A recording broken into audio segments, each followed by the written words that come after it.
ఆయన రూటు మార్చారు. అపోజిషన్ పార్టీలో అంత పెద్ద రచ్చ జరుగుతున్నా నో కామెంట్ అంటున్నారు. సభ ఏదైనా వేదిక మరేదైనా కేసీఆర్ పేరెత్తితే చాలు ఒంటి కాలుపై లేచే ఆయన ఇప్పుడు మాత్రం ఒక్క మాట మాట్లాడడం లేదు.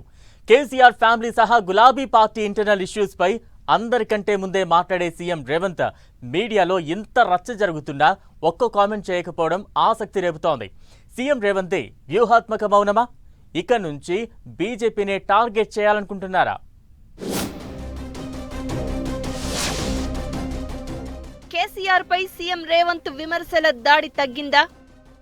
కవిత లెటర్ ఇష్యూపై రేవంత్ ఎందుకు రియాక్ట్ కాలేదు? బీఆర్ఎస్ లో క్లాషెస్ పై రేవంత్ మాట్లాడకపోవడానికి రీజన్ ఏంటి? కవిత కాంగ్రెస్ లోకి వెళ్తారు అన్న వార్తలపై రేవంత్ నో రియాక్షన్.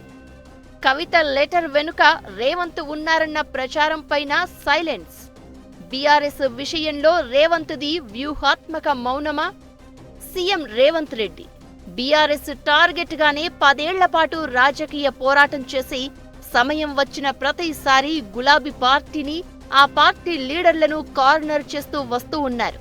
అధికారంలో ఉన్నా అపోజిషన్లో ఉన్నా రేవంత్ మెయిన్ టార్గెట్ బీఆర్ఎస్ఏ. ఇష్యూ ఏదైనా సమయం సందర్భం కాకపోయినా కేసీఆర్ ప్రస్తావన లేకుండా రేవంత్ ప్రసంగం ముగిసేది కాదు. కానీ ఇప్పుడు బీఆర్ఎస్ లో పెద్ద రచ్చే జరుగుతోన్నా రేవంత్ రియాక్ట్ కాకపోవడం ఇంట్రెస్టింగ్ గా మారింది. ఎమ్మెల్సీ కవిత లెటర్, కేటీఆర్ టార్గెట్ గా ఆమె విమర్శలు ఒకెత్తైతే, కేసీఆర్ కు కాళేశ్వరం కమిషన్ నోటీసులపై ధర్నా చేశారు కవిత.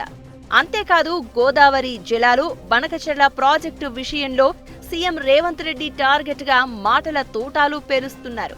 కవిత అధికార పార్టీని అంత టార్గెట్ చేస్తున్నా బీఆర్ఎస్ లో అంతర్గత కుమ్ములాటలు ఉన్నాయని చర్చ జరుగుతున్నా రేవంత్ రెడ్డి మాత్రం ఇప్పటి వరకు స్పందించలేదు.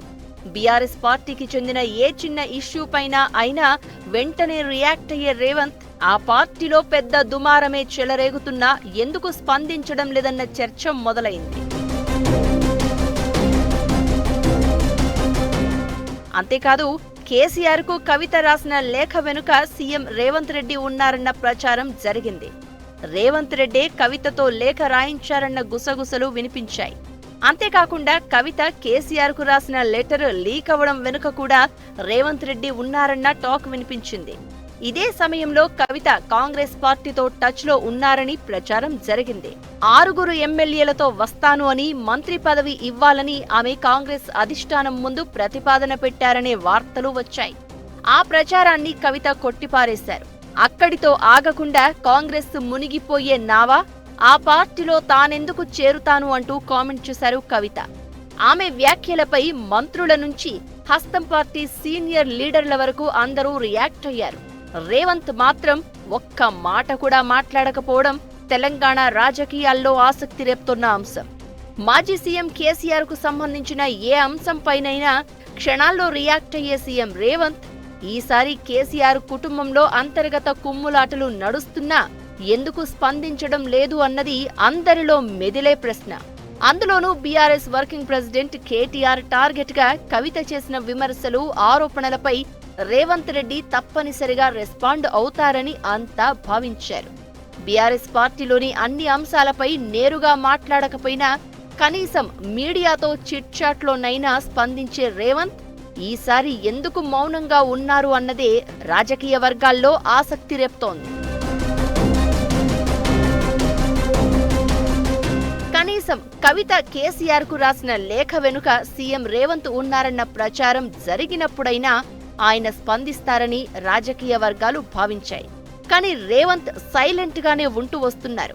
అదీ కాకుండా కవిత కాంగ్రెస్ లో చేరేందుకు ప్రయత్నిస్తున్నారు అన్న చర్చ జరిగినప్పుడు కూడా రేవంత్ రెస్పాండ్ కాలేదు.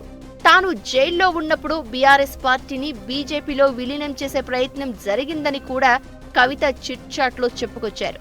మాట్లాడితే బీఆర్ఎస్ బీజేపీ పార్టీలు ఒకటే అని విమర్శించే రేవంత్ కవిత అంత మంచి అస్త్రం అందించినా ఎందుకు రియాక్ట్ కాలేదు అన్నది ఇంట్రెస్టింగ్ గా మారింది.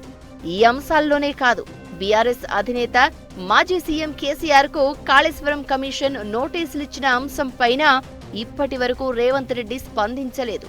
ఇలా కేసీఆర్ కుటుంబం, బీఆర్ఎస్ కు సంబంధించిన ఏ అంశంపైన ముఖ్యమంత్రి రియాక్ట్ కావడం లేదు. బీఆర్ఎస్ కేసీఆర్ పేరెత్తితేనే ఒంటి కాలుపై లేచే రేవంత్ రెడ్డి ఇంత జరుగుతున్నా ఎందుకు మౌనం వహించారు అన్నదే తెలంగాణ పొలిటికల్ సర్కిల్స్ లో ఆసక్తి రేపుతోంది.